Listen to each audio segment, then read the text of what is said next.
Snow White and Rose Red. There was once a poor widow who lived in a lonely cottage.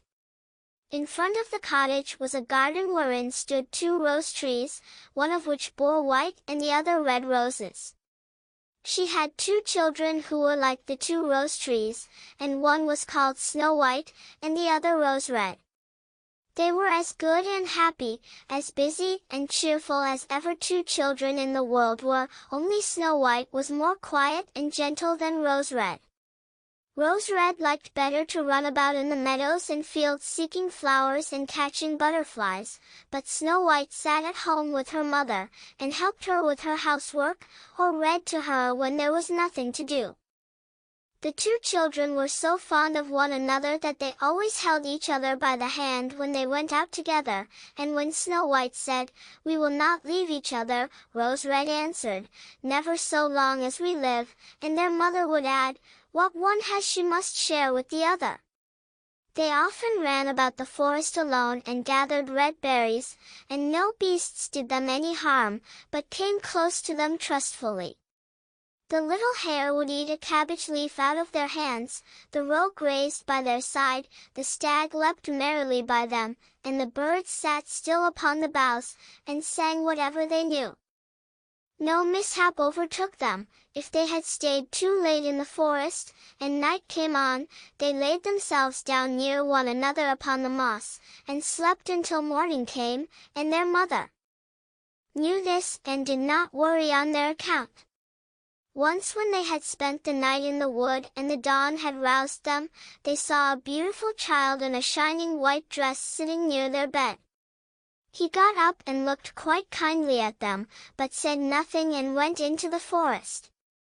And when they looked round they found that they had been sleeping quite close to a precipice, and would certainly have fallen into it in the darkness if they had gone only a few paces further. And their mother told them that it must have been the angel who watches over good children. Snow White and Rose Red kept their mother's little cottage so neat that it was a pleasure to look inside it. In the summer Rose Red took care of the house, and every morning laid a wreath of flowers by her mother's bed before she awoke, in which was a rose from each tree. In the winter Snow White lit the fire and hung the kettle on the hob. The kettle was of brass and shone like gold, so brightly was it polished. In the evening, when the snowflakes fell, the mother said, "Go, Snow White, and bolt the door," and then they sat round the hearth, and the mother took her spectacles and read aloud out of a large book, and the two girls listened as they sat and spun.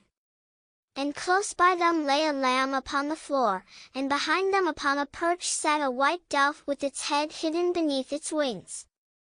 One evening, as they were thus sitting comfortably together, someone knocked at the door as if he wished to be let in. The mother said, "Quick, Rose Red, open the door, it must be a traveler who is seeking shelter."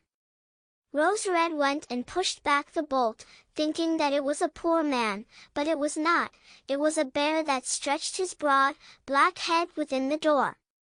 Rose Red screamed and sprang back, the lamb bleated, the dove fluttered, and Snow White hid herself behind her mother's bed.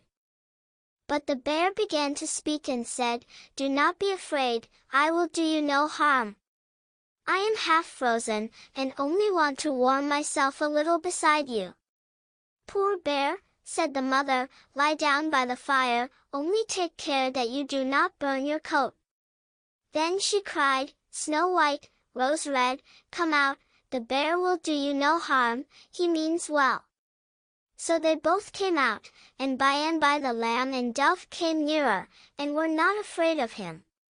The bear said, "Here, children, knock the snow out of my coat a little," so they brought the broom and swept the bear's hide clean, and he stretched himself by the fire and growled contentedly and comfortably.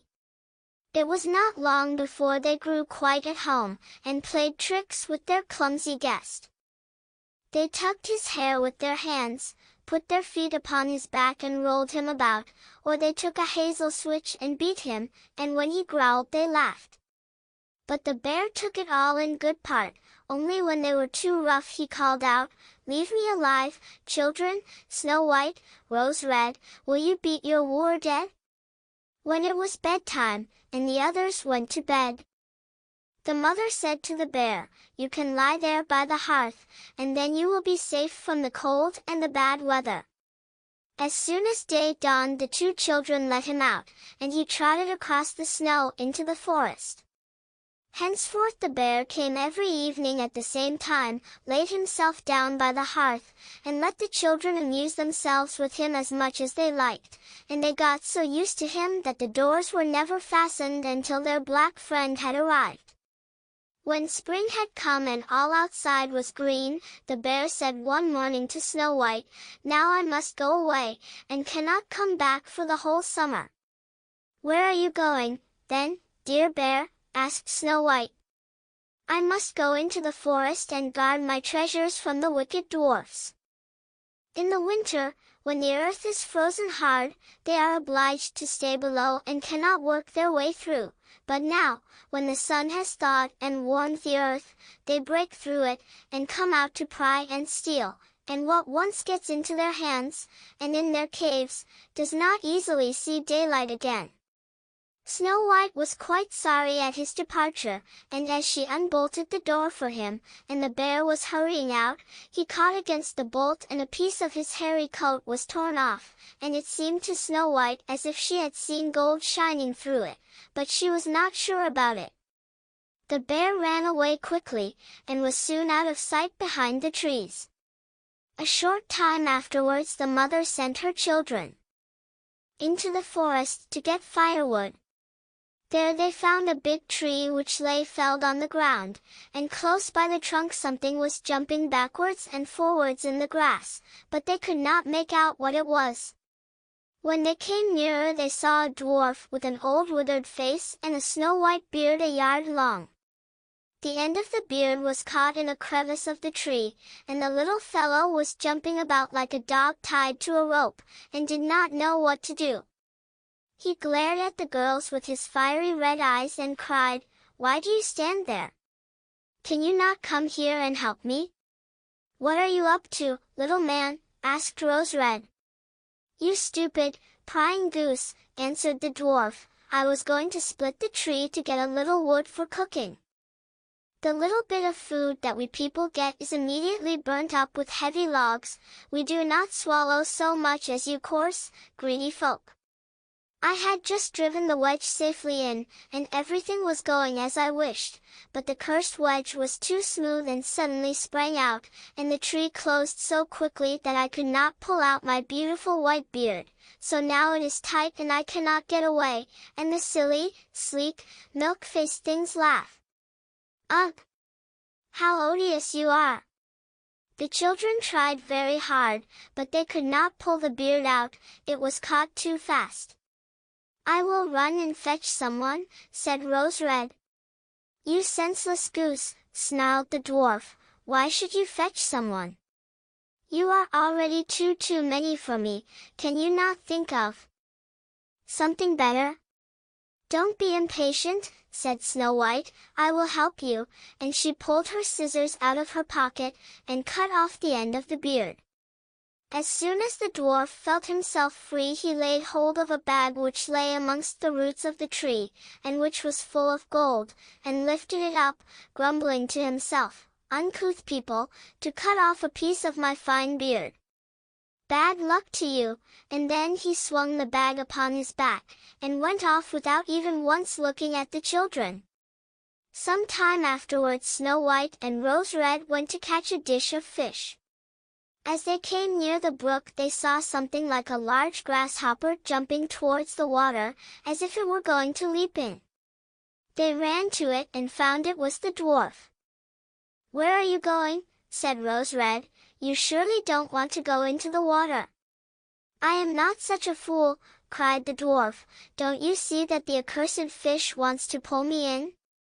The little man had been sitting there fishing, and unluckily the wind had tangled up his beard with the fishing line. A moment later a big fish made a bite and the feeble creature had not strength to pull it out. The fish kept the upper hand and pulled the dwarf towards him. He held on to all the reeds and rushes, but it was of little good, for he was forced to follow the movements of the fish, and was in urgent danger of being dragged into the water. The girls came just in time. They held him fast and tried to free his beard from the line, but all in vain. Beard and line were entangled fast together. There was nothing to do but to bring out the scissors and cut the beard, whereby a small part of it was lost. When the dwarf saw that, he screamed out, "Is that civil, you toadstool, to disfigure a man's face? Was it not enough to clip off the end of my beard? Now you have cut off the best part of it. I cannot let myself be seen by my people. I wish you had been made to run the soles off your shoes." Then he took out a sack of pearls which lay in the rushes, and without another word he dragged it away and disappeared behind a stone. It happened that soon afterwards the mother sent the two children to the town to buy needles and thread, and laces and ribbons. The road led them across a heath upon which huge pieces of rock lay strewn about.